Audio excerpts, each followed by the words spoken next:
శ్రీ సద్గురుభ్యో నమః.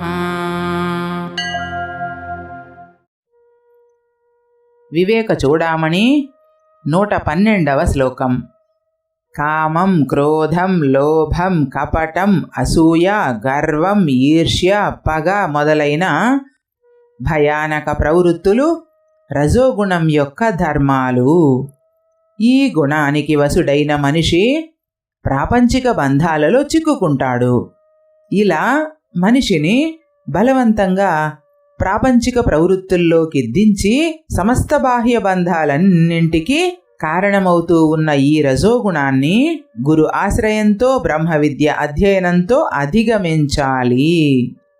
కామః, క్రోధో, లోభ, దంభాద్యసూయ, అహంకారేర్ష్య, మత్సరాద్యాస్తు ఘోరాః ధర్మాయేతే రాజసాః పుంప్రవృత్తి రస్మాదేశా తద్రజోబంధ హేతుః.